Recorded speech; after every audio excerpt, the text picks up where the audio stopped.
Somewhere in a Mercedes dealership parking lot right now, someone is trading in an AMG for pennies on tomorrow's dollar. They don't know what they're holding. Neither does the salesman writing up the paperwork. But the collectors who track AMG's hidden history know exactly what's disappearing, and they are buying every single one they can find. AMG built cars long before Mercedes ever owned the badge. Some were assembled by two men and a torque wrench in a workshop that barely qualified as a factory. Dealers didn't understand them at launch. Buyers ignored them for decades. Today, the survivors are worth more than most houses.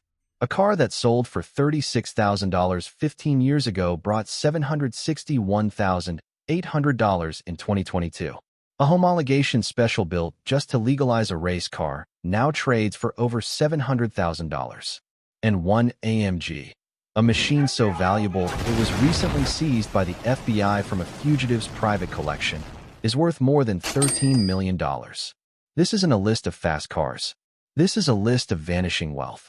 10 Mercedes AMGs that are already being priced out of reach, one auction at a time. By the time most people notice, it will be too late. Stay until the end, because the last car on this list didn't just break auction records. It broke the law. Somewhere in America right now, a Mercedes AMG is sitting in a used car lot with a 5-figure sticker, waiting for a buyer who has no idea what they're looking at. That's the mistake. Not buying the wrong car. Selling, or overlooking, the right one, years before the market catches up. Take the 500 SL AMG. In the early 1990s, this wasn't even a Mercedes product. AMG was still an independent tuning house, hand-building cars in a workshop outside Stuttgart, years before Mercedes bought the company outright. Under the hood sat a 6.0-liter V8 pushed to 369 horsepower, at a time when American muscle cars couldn't touch half that number. Most buyers back then treated it like an expensive toy that would depreciate like every other Mercedes convertible. It didn't. Clean examples now regularly clear $65,000, and well-documented cars are climbing past that every year. Here's what most people miss. Because it predates the Mercedes-AMG merger, this car represents something AMG can never build again. A machine engineered entirely outside corporate control, with none of the compromises that come with answering to a parent company. Now look at the C63 AMG Black Series. Only 800 were ever built, and it was the last Black Series coupe to run AMG's naturally aspirated 6.2-liter V8 before turbochargers took over the entire lineup. For years, these traded like used sports cars, some changing hands for under $70,000. Then collectors realized what they were looking at. Auction records now show a Black Series selling for $251,000, with a low-mileage example at RM Sotheby's, Arizona, reaching $275,000. That's not a typo. That's a car appreciating faster than most stock portfolios, and it happened in less than 4 years. The pattern here is brutally simple. Owners sell too early because the car looks ordinary in the driveway. Collectors buy because they know ordinary-looking AMGs from limited production runs almost never stay cheap. Every single one of these cars started as a bargain. None of them stayed that way, and these are the affordable ones. What comes next isn't subtle at all, because the next AMG in this list was engineered so aggressively, Mercedes' own accountants tried to stop it from being built. The SL was never supposed to be a track car. It was AMG's grand touring flagship, a car built for coastal roads and quiet cruising, not lap times. That's exactly the problem AMG's engineers had to solve when they set out to build the SL65 AMG Black Series, and solving it meant tearing the car apart from the inside out. Most owners never know this part of the story. The retractable hardtop mechanism that made the standard SL a comfortable convertible was ripped out entirely. In its place, AMG welded on a fixed carbon fiber roof, stripped roughly 250 kilograms of weight from the chassis, and widened the track for serious cornering grip. Under the hood sat a hand-built 6.0-liter twin-turbo V12, tuned to 670 horsepower and 1,000 newton-meters of torque, numbers that made it, at the time, one of the most powerful cars AMG had ever certified for the road. Mercedes built only 350 of them. Just 175 came to the United States. Fewer than 10 were sent right-hand drive to the United Kingdom. This wasn't a volume product. It was a statement, built at a loss just to prove what AMG could do once the corporate restraints came off. And for years, the market didn't care. Depreciation hit this car exactly like it hits every other Mercedes convertible. Clean examples of the standard SL65 AMG, the non-Black Series version, still trade for under $70,000 today, an outrageous bargain for a V12 Grand Tourer of this caliber. But the Black Series never followed that curve. Auction data now puts the average sale price above $350,000, nearly 5 times what a standard SL65 commands, and the gap keeps widening every year. Owners who sold early to chase the next new Mercedes lost more than a car. They lost one of the last analog V12 AMGs ever built before turbo 4-cylinders and hybrid batteries took over the lineup entirely. That's the lesson collectors already understand. But the next AMG on this list isn't a sports car at all. It's something almost nobody thought to collect, until the numbers made it impossible to ignore. If someone told you an SUV would out-appreciate most sports cars on this list, you'd probably assume they were exaggerating. Collectors who bought the Mercedes AMG G63 6x6 early know they weren't. Here's the part almost nobody remembers. The G-Class started life as a military platform, built for reconnaissance and off-road endurance, never designed with luxury buyers in mind. Decades later, AMG took that same rugged foundation and did something that sounded almost like a joke. They added a third axle, mounted a 5.5-liter twin-turbo V8 tuned to 536 horsepower, and built portal axles capable of nearly 20 inches of ground clearance. The result looked less like a luxury SUV and more like a military transport that wandered into a Mercedes showroom. Mercedes built the 6x6 for barely 2 years, from 2013 to 2015, and pricing at launch hovered around $511,000, with fully loaded examples crossing $600,000. Most buyers assumed it was a novelty, a six-wheeled toy for Gulf royalty and rap videos, destined to lose value the moment the trend faded. That's not what happened. While nearly every luxury SUV on Earth depreciates the second it leaves the lot, the 6x6 did the opposite. Today, the average sale price sits at $665,500, meaningfully above what most examples originally cost new. That's an SUV appreciating like a homologation special, not depreciating like every other 3-row hauler on the road. What most people miss is why. Production numbers were tiny. The engineering was absurd enough that Mercedes could never justify building it again at scale. And once collectors realized regular G-Wagons were already climbing in value on their own, the ultra-rare 6-wheeled version became the obvious next target. Would you ever call an SUV a smart investment? Drop your answer in the comments. Because what happens with the next car on this list proves the market already made up its mind long before most buyers noticed. The next AMG didn't just get discovered by collectors. It was built to legalize a race car, and Mercedes' own restoration division just proved the demand is stronger than ever. In the late 1980s, Mercedes-Benz wanted back into touring car racing, but FIA homologation rules demanded something brutal. If you wanted to race it, you had to sell a street-legal version to the public first. That requirement produced the 190e February 5th, 16 Evolution I, and then its far more extreme successor, the Evolution 2. A B-winged, flare-fendered homologation special built specifically to go to war with BMW's M3 on European racetracks. Only 502 examples of the Evo 2 were ever built. The Evo I was even rarer in its most desirable form, and for decades both cars were treated as oddball footnotes. Fast but forgettable 4-cylinder Mercedes sedans that enthusiasts appreciated but collectors largely ignored. Then the market corrected itself, violently. Auction records now show Evo 2 examples selling anywhere from $220,000 to $715,000, depending on originality and documentation, with the model averaging around $280,000 overall. One well-preserved example even sat on Bring a Trailer recently with over 1,500 watchers before it crossed 6 figures. That's not gradual appreciation. That's a car that spent 20 years as a curiosity and less than 5 years becoming blue chip. Here's the detail that proves collectors aren't imagining the hype.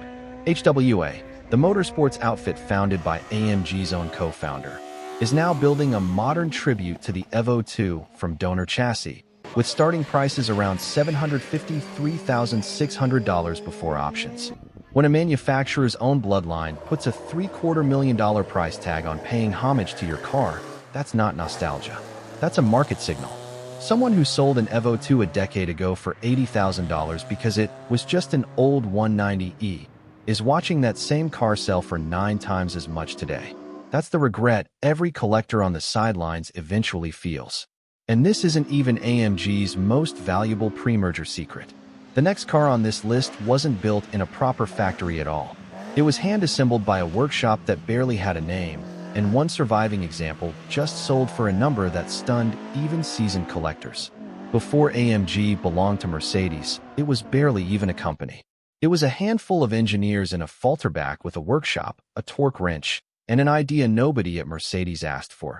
Take the unassuming 300 CE coupe and turn it into the fastest sedan-based car in the world. They called it the Hammer, and the name wasn't marketing. It was a warning. AMG ripped out the stock inline-six and dropped in a hand-built 5.5-liter V8, then bored it out further to 6.0 liters, producing 375 horsepower at a time when Ferraris and Porsches struggled to keep pace with it in a straight line. Around 30 examples were built worldwide. Only 13 came to North America, and just 5 of those were coupes.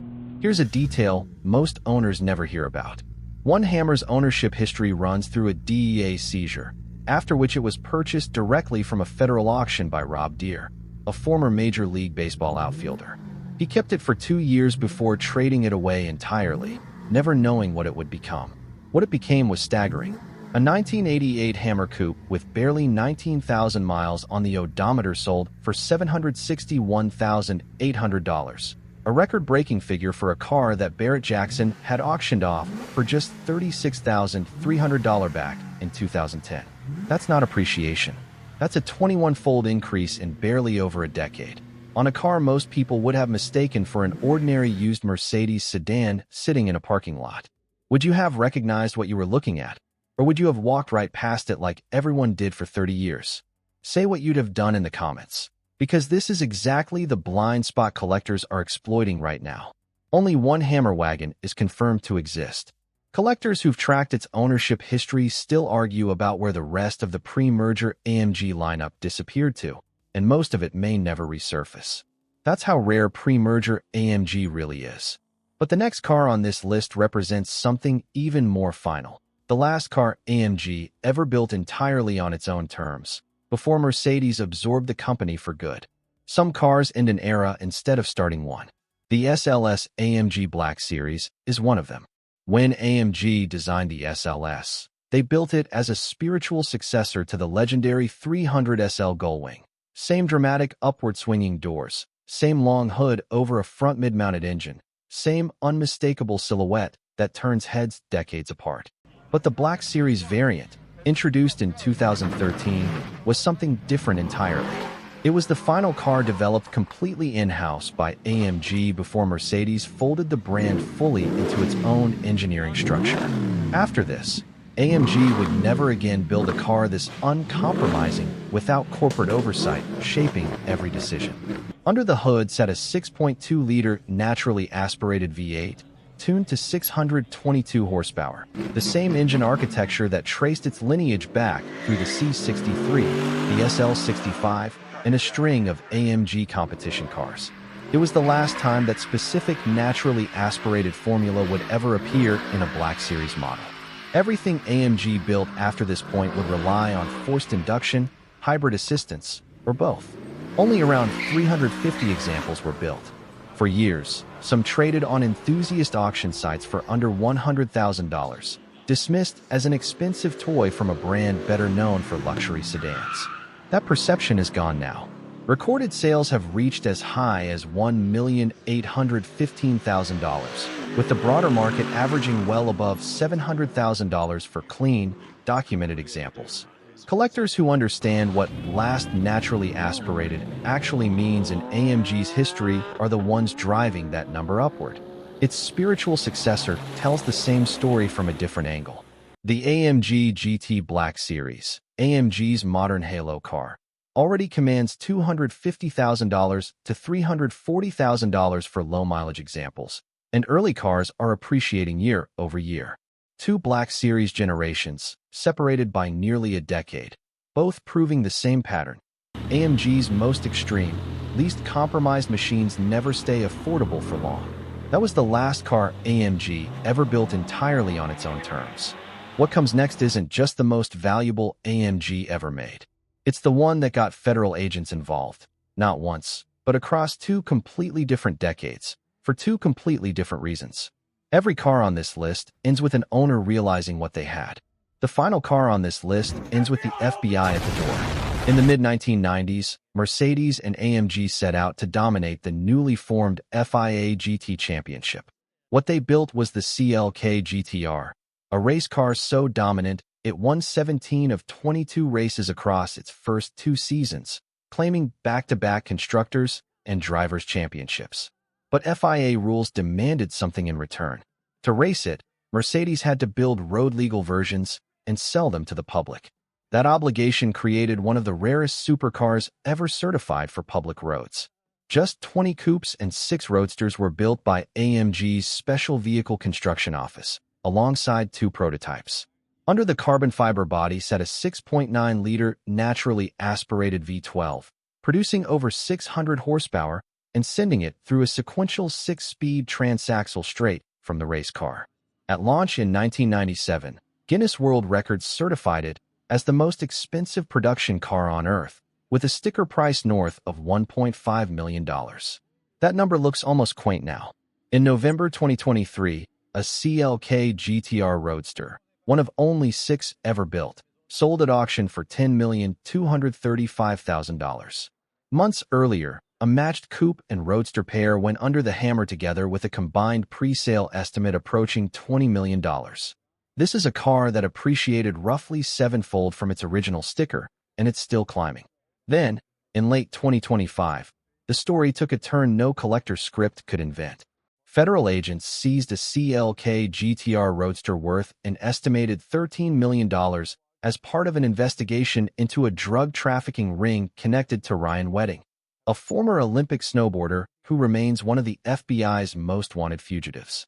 The car sat in a private collection tied to criminal proceeds, a reminder that when values climb this high, these machines stop being toys and start being treated like the assets they've quietly become. 28 units. One championship-winning bloodline. A price tag that jumped from a Guinness record to a federal seizure. There may never be another AMG built quite like it. And there certainly won't be another homologation deal that produces one. 10 cars. One pattern repeating itself over and over. A 500 SL AMG dismissed as an old convertible. A Hammer mistaken for an ordinary sedan. A 6-wheeled SUV nobody took seriously. Every single AMG on this list started as something collectors overlooked, and every single one became something owners deeply regretted letting go. That's the real lesson hiding inside this list. AMG's most valuable cars were never the ones with the biggest marketing campaigns. They were the ones built in small numbers, under real engineering constraints, before spreadsheets and shareholders had the final say. Mercedes can build faster cars today. They can't rebuild scarcity.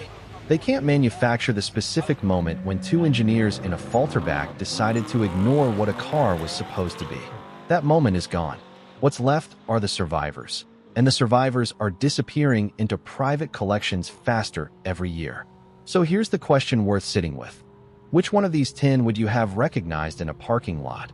And which one would you have driven right past? Tell us in the comments. And if this list surprised you, wait until you see what happens when we open the vault on the AMGs that never even made it to America.